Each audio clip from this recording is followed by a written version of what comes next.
تو صاحب خبر سب ہے، صاحب نظر کوئی کوئی ہے. کیوں کہ جو صاحب خبر ہے وہ ہے جویائے راہ، جو صاحب نظر ہے وہ ہے دانائے راہ. یعنی ایک وہ ہے جو صراط مستقیم ڈھونڈ رہا ہے، ایک وہ ہے جو صراط مستقیم دیکھ رہا ہے. ذاکری کی محنت کے ساتھ فکرہ کہہ رہا ہوں اور تقریر میری ختم ہو رہی ہے اس آخری فکرے پر. ایک وہ ہے جو صراط مستقیم ڈھونڈ رہا ہے، ایک وہ ہے جو دیکھ رہا ہے. اور قبلہ اس باشعور دور میں غور کرو، یہ مذہب کا جھگڑا نہیں، خبر اور نظر کا جھگڑا ہے. کہ جو صرف خبر رکھتا ہے وہ صراط مستقیم ڈھونڈ رہا ہے، جو نظر رکھتا ہے وہ دیکھ رہا ہے. تو جو ڈھونڈ رہا ہے وہ کہتا ہے اہدنا الصراط المستقیم، پروردگار دکھا مجھے صراط مستقیم. اور جو دیکھ چکا ہے وہ کہتا ہے مجھے قائم رکھ صراط مستقیم، قائم رکھ صراط مستقیم پر.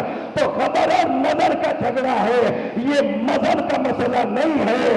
صاحب خبر کہتا ہے مجھے دکھا صراط مستقیم، صاحب نظر کہتا ہے میں نے دیکھ لی ہے، مجھے قائم رکھ صراط مستقیم پر. اور ان بچوں کی سطح پر، یہ بچوں پر بھی میرے ذمہ فرض ہے کہ انہیں سمجھاؤ کہ پورے صحابہ کے درمیان آیت نازل ہوئی، لوگوں نے کہا یا رسول اللہ وما الصراط المستقیم، یا رسول اللہ صراط مستقیم کیا ہے؟ 3 مرتبہ پوچھا لیکن رسول چپ کھڑے ہیں، جواب نہیں دے رہے. کیوں چپ ہیں؟ اس لیے نہیں کہ علم نہیں رکھتے، اس لیے چپ ہیں کہ لوگ پوچھتے رہے ہیں مگر رسول انہیں بتانا نہیں چاہتے، دکھانا چاہتے ہیں. چپ اس لیے ہے کہ لوگ پوچھ رہے ہیں کہ یا رسول اللہ صراط مستقیم کیا ہے؟ رسول صراط مستقیم بتانا نہیں چاہتے، دکھانا چاہتے. 3 مرتبہ پوچھا یا رسول اللہ صراط مستقیم کیا ہے؟ چپ رہے. اچانک علی آتے ہوئے نظر آئے، اٹھ کر رسول نے کہا ان ھذا صراطی مستقیم، یہ جو آ رہا ہے یہ میرا صراط مستقیم ہے. تو جنہوں نے دیکھ لی ہے وہ کہتے ہمیں قائم رکھ.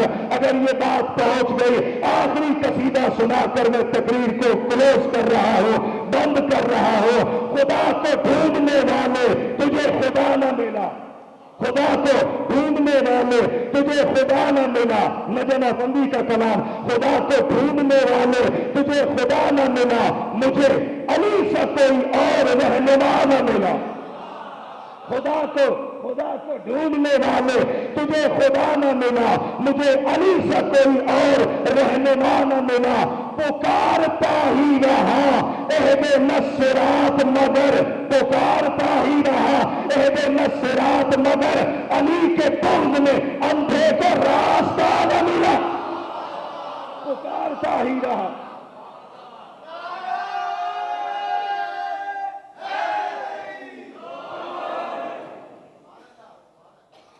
ہاں، یہ بانیان کی طرف سے گزارش ہے پورے مجمع سے کہ آج مجلس تھوڑی سی تاخیر سے پہلی تھی تو ہوئی، اور کل انشاءاللہ مجھے یقین ہے اگر آپ وقت مقررہ پر تشریف لے آئے تو میں انشاءاللہ ٹھیک 9 بجے ممبر پر آپ کی خدمت میں حاضر ہو جاؤں گا، تاکہ اس کے بعد بھی جو ایک آدھ مجلس ہوتی ہے میں اس میں بھی وقت پر پہنچ سکوں. آج یہاں رک کر صرف ایک فکرہ کہتا ہوں. کائنات میں 2 بیٹیاں ہیں جنہیں اپنے بابا کے غم میں رونے نہیں دیا گیا. 2 بیٹیاں ہیں کائنات میں جنہیں اپنے بابا کے غم میں رونے نہیں دیا گیا. اب میں لفظ بدل رہا ہوں اس لیے کہ آنسو جناب زہرا کی عطا سے ملتے ہیں، ذاکر کی محنت نہیں ہوتی. آنسو کے لیے تم ذاکر کے محتاج نہیں ہو. جب مجلس میں آیا کرو نا تو گھر سے نکلتے ہوئے دعا مانگا کرو، اے کربلا کے غریب حسین کی ماں ہمیں آنسوؤں کے موتی عطا کر. آنسو زہرا کی عطا سے ملتے ہیں. تو میں پہلا لفظ کہہ رہا ہوں مصائب کی تمہید کا. 2 بیٹیاں ہیں کائنات میں. آج مصائب میں حسین منی و انا من الحسین کو سمجھیں. 2 بیٹیاں ہیں جو اپنے بابا کو روئی تو امت نے رونے پر پابندی لگائی ہے. ایک فاطمہ محمد کی بیٹی ہے، ایک حسین کی بیٹی سکینہ ہے.